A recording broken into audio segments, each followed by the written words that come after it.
Morning, ladies and gentlemen, hope you're well. Part 3 of Princess Diana's death, Inquest of an Inquest, Keith Allen documentary. Um, yeah, well, we'll just crack on. We'll crack on. The majesty of the law. After the jury had visited the crash scene, so did I. This stuff. Where? Yeah. This is it? Yeah. Was this the tunnel? Yeah, you didn't know? No. As well as endlessly debating whether Dodie might have impregnated Diana, the inquest devoted several weeks to a minute investigation of her periods, contraceptives, and sexual habits.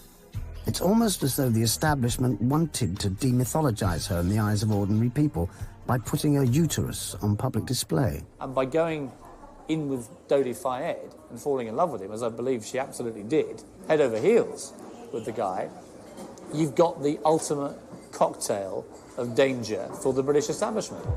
Perhaps it was unwise for Diana and Dodie to get together, but they clearly fell deeply in love, and thinking about the way their lives were prematurely snuffed out had a strangely melancholic effect on me that night. Right from the start, the circumstances surrounding the crash were suspicious. Within a day, before tests on Henri Paul's blood had even been completed, the French authorities had leaked a story to the press that this was a simple accident caused by a driver who was drunk as a pig.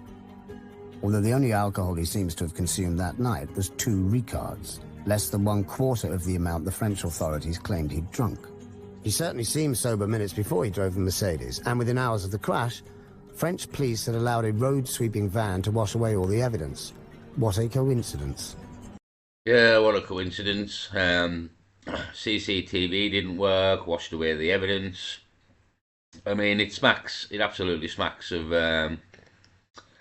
she's been murdered and covered it over quickly, doesn't it? You know what I mean? You can only sort of look at and listen to what's happened and make conclusions from what you're hearing, and the fact that there's no CCTV and they washed away all the evidence within hours. I know it's a busy road in the centre of Paris, but the Princess of Wales has died here in a car crash, and it's big news. So as much as you've got to get the road going again, sort of thing, I'm sure you still wouldn't be clearing the evidence quite so quickly.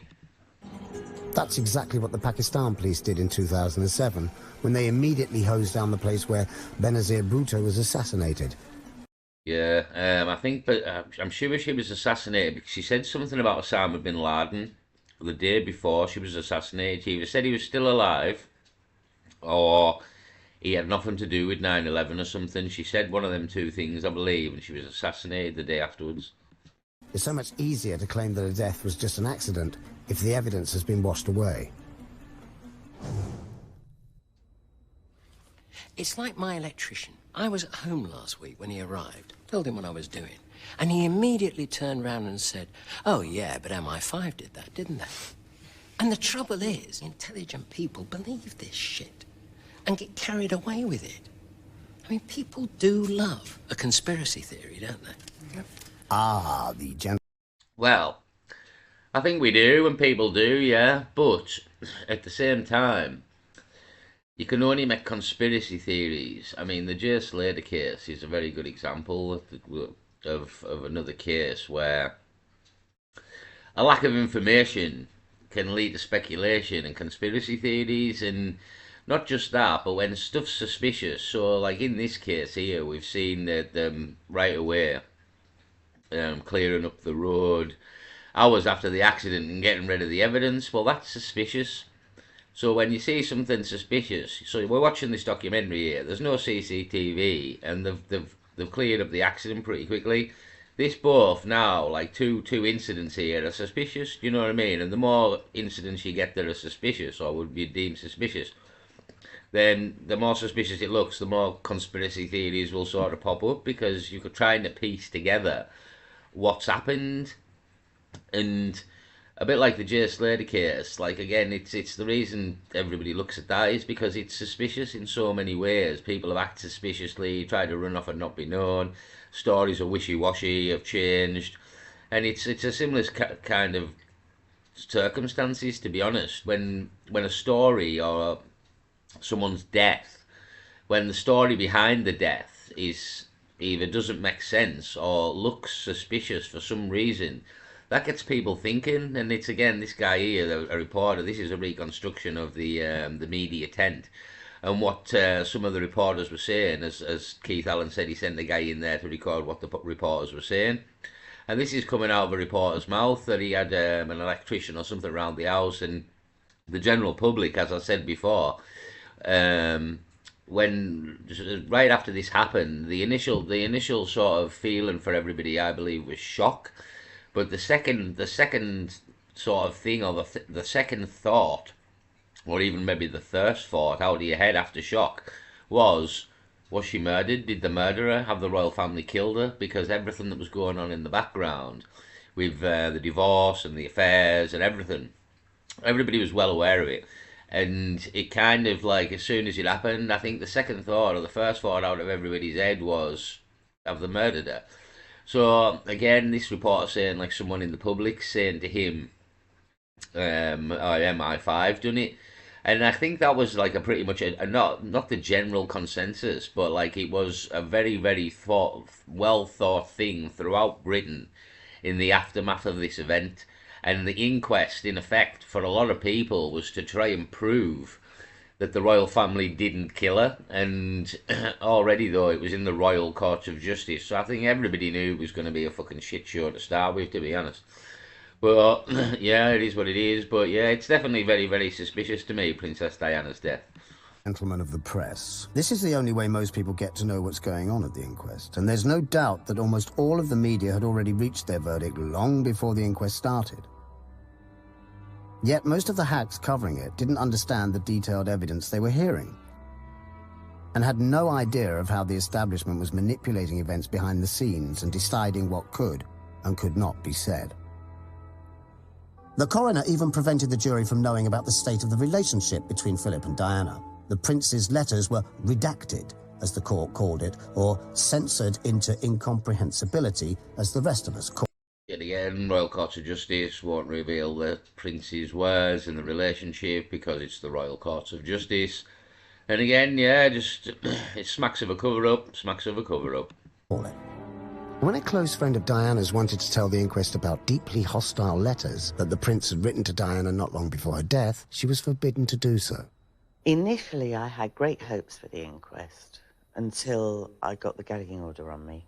Somebody came in and said, "Oh, you're not allowed to mention the content of the Prince Philip letters."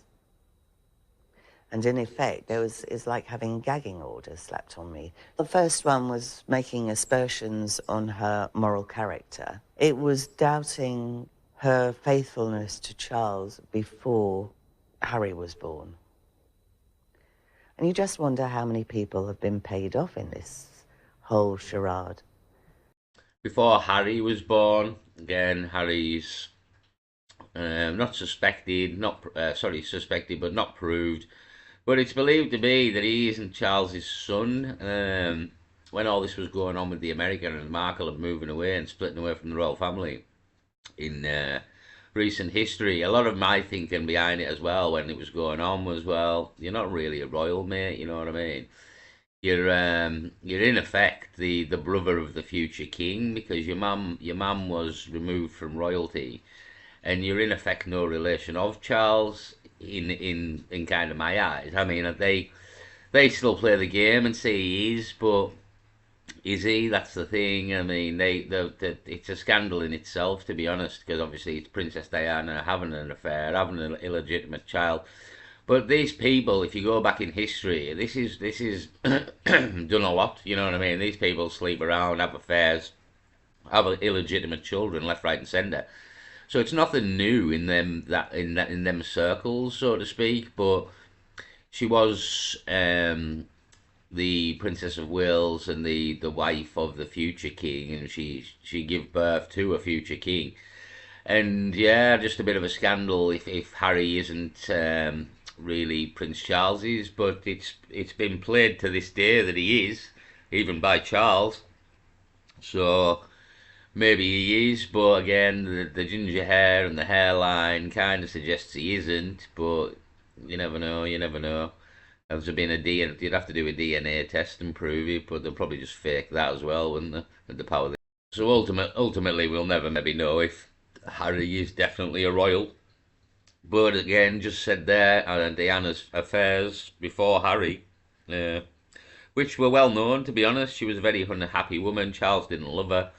They didn't spend any time together, from what I think it's like, especially with these people, they're very busy as well with royal appointments and things, and she was just left sort of in on her own in royal houses, so to speak, just left on her own to amuse herself days upon end with nothing to do, and eventually I think she was drinking and all sorts, because she was just a lost soul wandering around massive houses with nothing to do, and uh, in effect massively in the public eye, and she's supposed to be this happy princess, but she was far from it.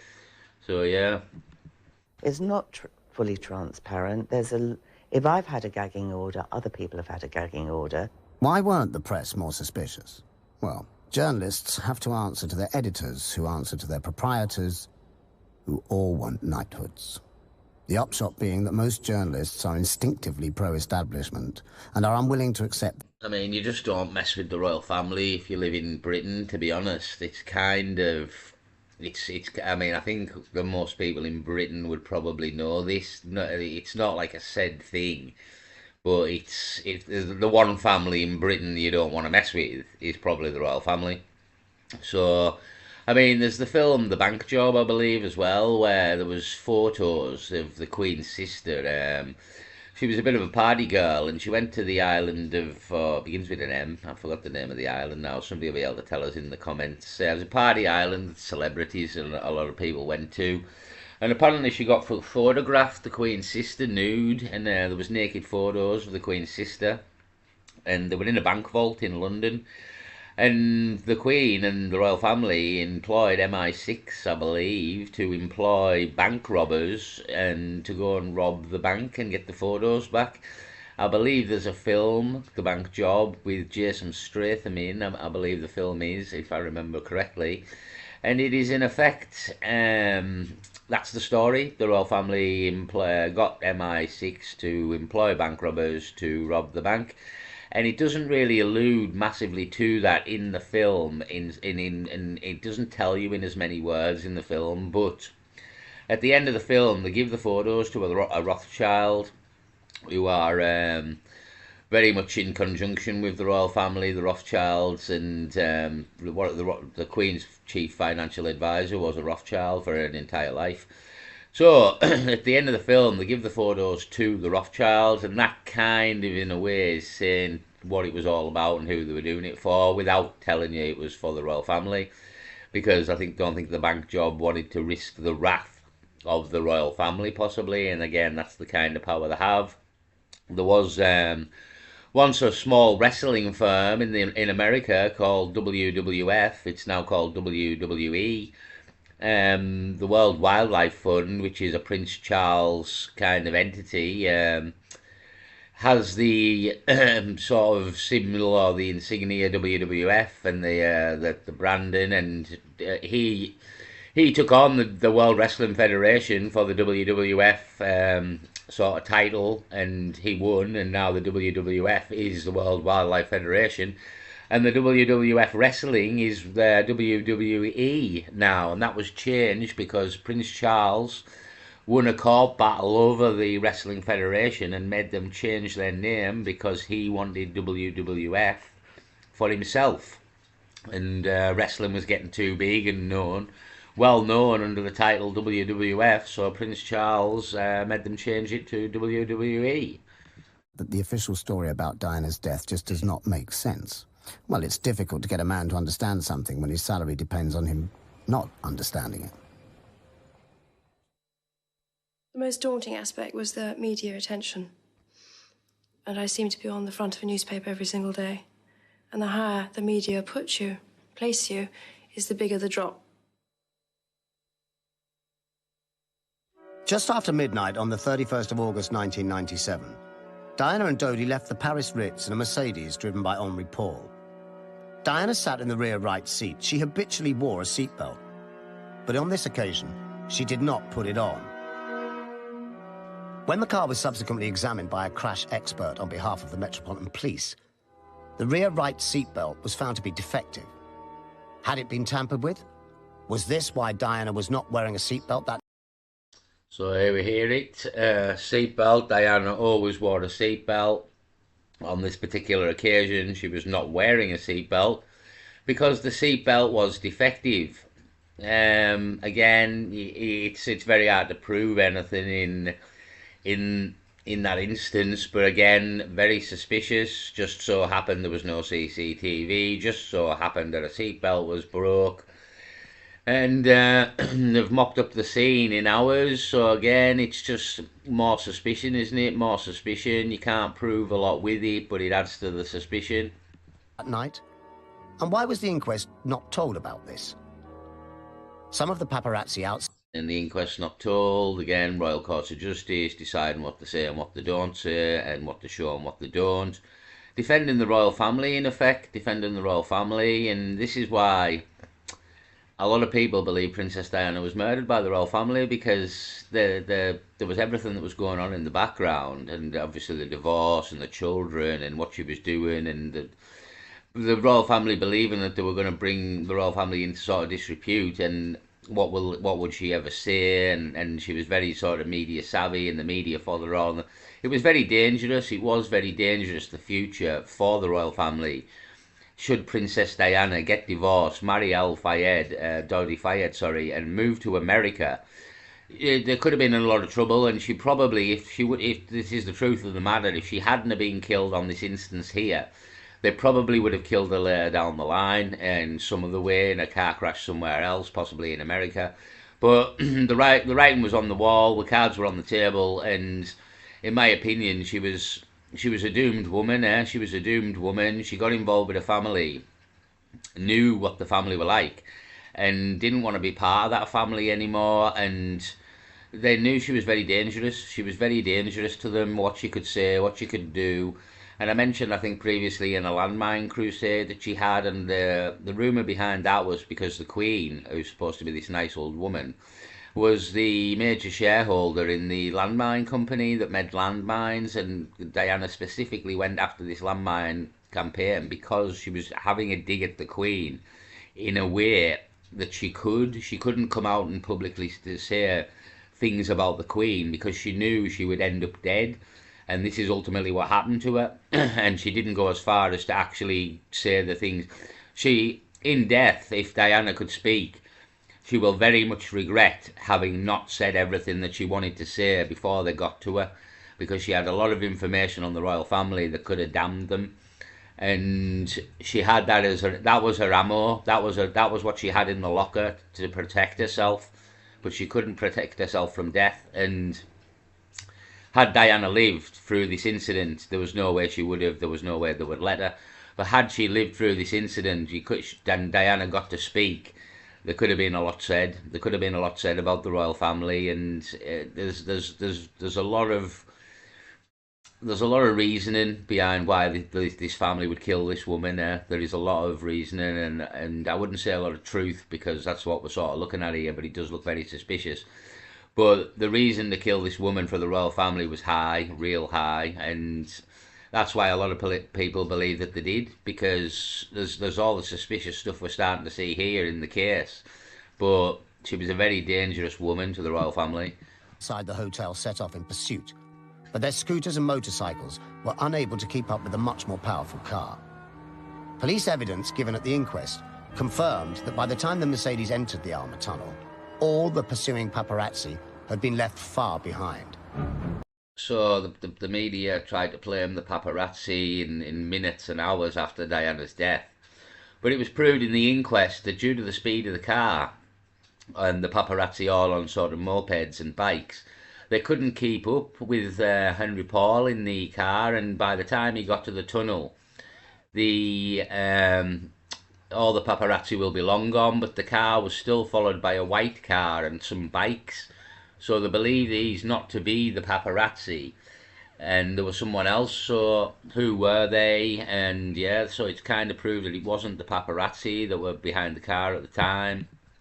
Yet eyewitnesses saw several motorcycles and a white Fiat Uno surrounding the Mercedes and blocking its progress as it entered the tunnel. There was a very bright flash and blocking its progress as it entered the tunnel. There was a very bright flash. Then the white Fiat Uno collided with the Mercedes, which lost control and crashed headfirst into a concrete pillar. All the other vehicles... The 13th pillar, apparently, I believe David Icke goes into that a bit. David Icke does some good stuff on this, but he gets a bit weird with him. Probably, I just remember him now saying that there's the 13th pillar. And he starts linking all things into it about goddesses, the goddess Diana or something. I don't know, it's quite deep, to be honest, David Icke's version of the conspiracy, but worth a listen. There's still some stuff in there, but it does get quite conspiratorial and quite deep in sort of satanic gods, souls, that kind of crap, kind of thing. But very interesting, to be honest. It is very interesting when I listen to it. But anyway, keeping it sort of on the level and just on the realms of reality, and not that maybe isn't reality, but just let's keep it more simple than David Icke right now.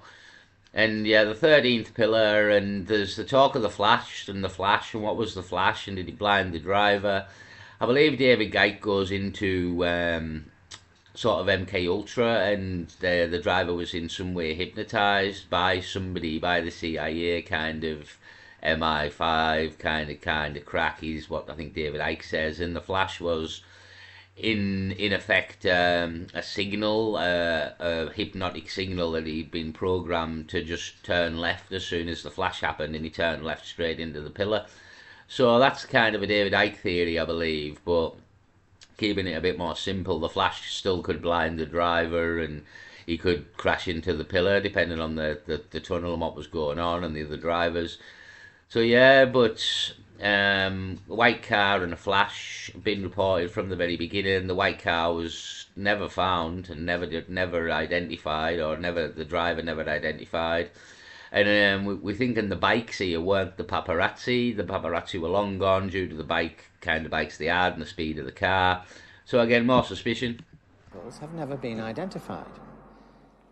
And they've certainly been excluded as being paparazzi because there was a very close analysis done of all the known paparazzi who were on duty that night, and they could all be accounted for.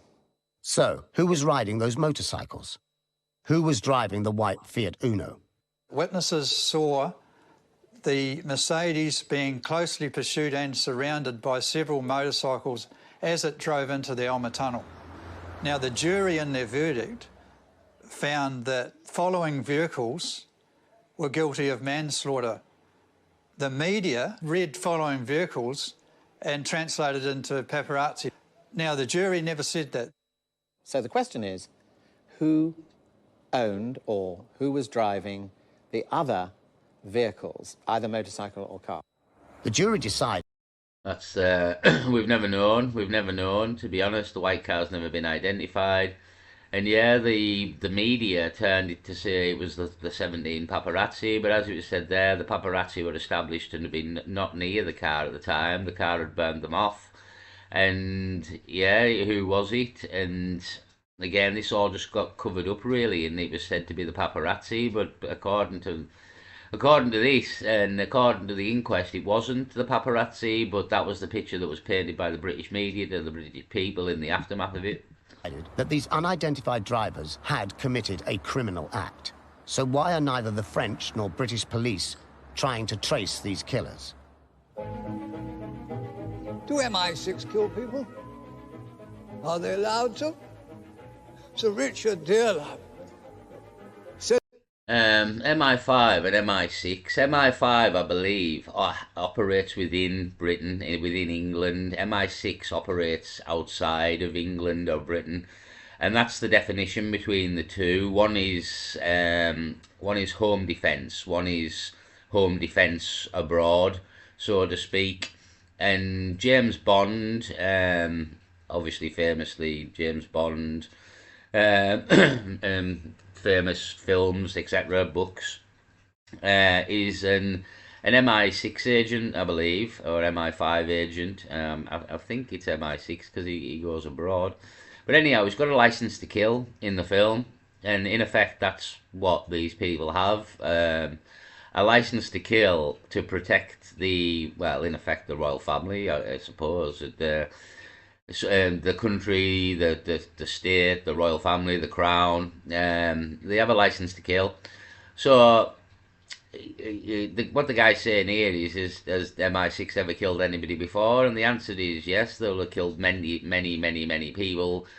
They're actually in the business of killing people. That's kind of what the CIA do as well. And most governments, Mossad of Israel perhaps do a similar thing. The KGB of Russia perhaps did a similar thing. And each of these governments have their entities that do this kind of work. It's kind of hidden, but not at the same time. We all kind of know. And as I say, James Bond, he's alluding to this kind of man who works for the government and does the deeds. You know what I mean?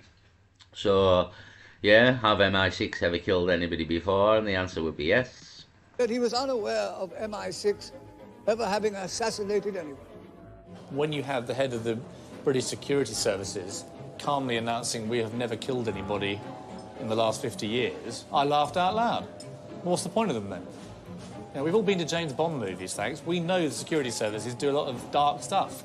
So the idea that we're supposed to believe that in 50 years the British secret agents have never actually killed anyone, I didn't believe it. And so if you don't believe that, where does that leave the rest of the establishment evidence? Of all the lies told to the inquest, the most absurd was that the British Secret Services have never killed anybody. This shameless lie was exposed by Richard Tomlinson, a former MI6 agent, who gave evidence to the inquest by video link from France. He couldn't come to Britain because if he had, he would have been instantly arrested. Tomlinson saw a secret MI6 plan to assassinate... Yep, so there you go. You have to do it from France, because if he'd come to England, he would have been arrested instantly, because you don't kind of grass on the royal family and the British government, because the British government and the royal family don't like that. So, yeah, given from France. Assassinate a Serbian leader in a car crash in a tunnel by flashing a very bright light into the driver's eyes. There we go, and there's a previous history of assassinating somebody in a tunnel with a bright light. And this guy gave evidence from France to prove that the British government, or MI6, had killed somebody before in a similar manner. First, I just thought it was a joke, and I refused to believe the officer when he told me about it, because he first of all outlined it to me verbally.